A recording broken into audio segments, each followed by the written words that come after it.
ഇന്ന് പ്രണയദിനമല്ലേ? ഒരു എഴുത്തുകാരൻ ഒരു ജോഡി ചെരുപ്പുകൾക്കുള്ള പ്രണയത്തിനെ പറ്റി ഒരു കഥ എഴുതിയിട്ടുണ്ടായിരുന്നു. അത് വായിക്കാനിടയായി. ഒരു ജോഡി ചെരുപ്പ്, അതിലൊരു ആൺ ചെരുപ്പും ഒരു പെൺ ചെരുപ്പും. നമുക്ക് വേണമെങ്കിൽ ജോൺസൺ എന്ന് ഈ ആൺ ചെരുപ്പിനും ടീന എന്ന് ഈ പെൺ ചെരുപ്പിനും നമുക്ക് പേര് കൊടുക്കാം. അപ്പോൾ അവർ അങ്ങനെ ഒരു ബോക്സിൻ്റെ ഉള്ളിൽ അവരിങ്ങനെ ഇരിക്കുകയാണ്. അപ്പോൾ സന്തോഷമായിട്ടിരിക്കുകയാണ്. പക്ഷേ ഇടയ്ക്കിടയ്ക്ക് അവർ പേടിക്കും. നമ്മൾ ഇതാരെങ്കിലും വാങ്ങിച്ചിട്ട് പോയി, അപ്പോൾ ഈ ചെരുപ്പിൻ്റെ കടയിൽ നമ്മളിങ്ങനെ ഇരിക്കുന്നുണ്ട്, സുഖമായി സന്തോഷിച്ച് ജീവിക്കുന്നുണ്ട്. അപ്പോൾ നമ്മൾ ആരെങ്കിലും കൊണ്ടുപോയാൽ എങ്ങനെയായിരിക്കും നമ്മുടെ ജീവിതം ഒന്നും അറിയില്ലല്ലോ. അപ്പോൾ ഒരു സ്ത്രീ വന്ന് ഈ ചെരുപ്പ് വാങ്ങിച്ചിട്ട് പോകും. അപ്പോൾ ചെരുപ്പിട്ട് ഈ നടക്കാൻ തുടങ്ങിയ സമയം തൊട്ട് ഈ രണ്ടുപേർക്കും ദുഃഖം. കാരണം ഒരാൾ മുമ്പിൽ പോകുമ്പോൾ ഇനിയൊരാൾ പിന്നിൽ, ഈ പിന്നിലത്തെ ആൾ മുമ്പിൽ പോകുമ്പോൾ മുമ്പിലത്തെ ആൾ പിന്നിൽ, ഇങ്ങനെയാണല്ലോ നടക്കുന്നത്. അപ്പോൾ ഈ സ്ത്രീ വീട്ടിലെത്തിയിട്ട് ചെരുപ്പ് പുറത്തിട്ടിട്ട് ഉള്ളിലേക്ക് പോകുന്ന സമയത്ത് ഈ രണ്ടുപേരും കൂടി പറയും, എന്താ ചെയ്യുക, നമ്മുടെ സമയം മോശമെന്നോ എന്ത് വേണമെങ്കിൽ നമുക്കിതിനെപ്പറ്റി പറയാം. നമുക്ക് കണ്ടോ, ആ ബോക്സിൻ്റെ ഉള്ളിലുള്ളപ്പോൾ നമ്മൾ സന്തോഷം നമ്മുടെ ജീവിതം ഉണ്ടായിരുന്നു. ഇനി എങ്ങനെയാണ് നമ്മുടെ ജീവിതം? വല്ലപ്പോഴൊക്കെ ഇങ്ങനെ ഒന്ന് വലിച്ചെറിയുന്ന സമയത്ത് നമുക്കുള്ള കുറച്ച് ദൂരമുണ്ട്, നമ്മളായിട്ട് വന്നിങ്ങനെ അടുക്കാനും പറ്റുന്നില്ല എന്നൊക്കെ അവർ ഇങ്ങനെ പറയും.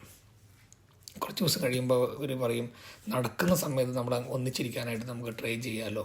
അപ്പോൾ ചോദിക്കും, എങ്ങനെയാണ് നടക്കുന്ന സമയത്ത് എങ്ങനെയാണ് ഒന്നിച്ചിരുന്ന് നമുക്കൊന്ന് ഒന്നിക്കാൻ പറ്റുക എന്ന് ചോദിക്കും. അല്ലല്ല, ഞാൻ വലത്തേ ഭാഗത്തും നീ ഇടത്തേ ഭാഗത്തും അല്ലേ. നടക്കുന്ന സമയത്ത് ഞാനായിട്ട് മെല്ലെ ഒന്ന് വലത്തേ ഭാഗത്ത് നിന്ന് ഇടത്തേ ഭാഗത്തേക്ക് തിരിയാം.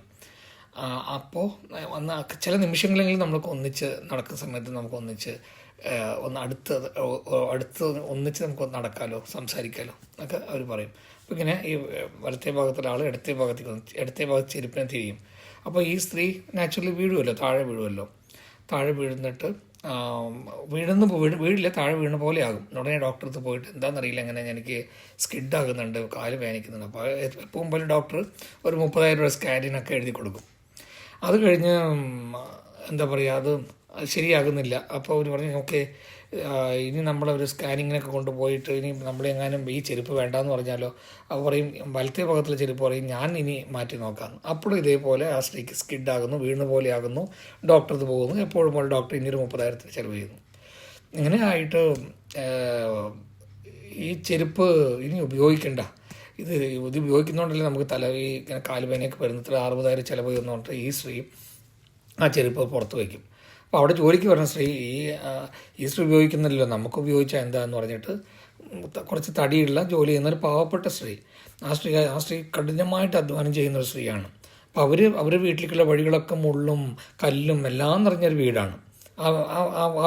ആ വീടിൻ്റെ വീടിൻ്റെ ചുറ്റും കല്ലും മുള്ളൊക്കെ ഉണ്ട്.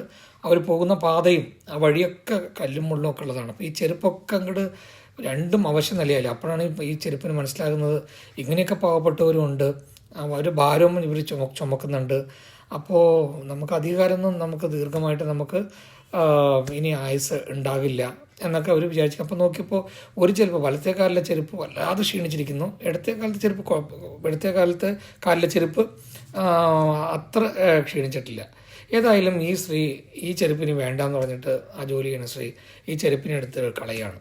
അപ്പോൾ 2 കുട്ടികൾ വന്നിട്ട് ഈ രണ്ട് ചെരുപ്പിനെയും എടുത്ത് ഒരു സ്റ്റിക്കിൽ കുത്തിയിട്ട്, ഈ കണ്ടോ എത്ര ജോഡി ചെരുപ്പുകളാണ്, ഇവർ പ്രേമിക്കുന്നു പോകണല്ലോ, ഒന്ന് പ്രണയദിനമല്ലേ എന്നൊക്കെ പറഞ്ഞിട്ട് ഈ 2 ചെരുപ്പിനെയും സ്റ്റിക്കിലാക്കിയിട്ട് നദിയിലിട്ടിട്ട് ഇവർ ആഘോഷിക്കട്ടെ, ഇവരുടെ ഹണിമൂൺ ആഘോഷിക്കട്ടെ എന്ന് പറഞ്ഞ് ആ കുട്ടികൾ പോകുന്നതായിട്ടൊരു കഥയാണ്. ഈ കഥ നമ്മളോട് എന്തൊക്കെയാണ് പറയുന്നത്? ഒരിക്കലും മറ്റുള്ളവരുടെ കാര്യങ്ങൾ ഇൻ്റർഫിയർ ചെയ്യാൻ പാടില്ല എന്നും, എല്ലാവർക്കും പ്രേമമുണ്ട്, ജീവജാലങ്ങൾക്ക് മാത്രമല്ല, ജീവനില്ലാത്തതിന് പോലും പലപ്പോഴും അവർക്കുള്ള ഒരു സ്നേഹമുണ്ടെന്നൊക്കെയാണ് നമുക്ക് ഈ കഥാകാരൻ പറഞ്ഞു പോകുന്നത്. കുട്ടികൾക്ക് വേണ്ടി എഴുതിയൊരു കഥയാണ്, പക്ഷെ അതിലധികം പ്രേമത്തിനെയും ഉൾക്കൊള്ളിച്ചിട്ടുണ്ടായിരുന്നു. എല്ലാവർക്കും പ്രണയദിനാശംസകൾ.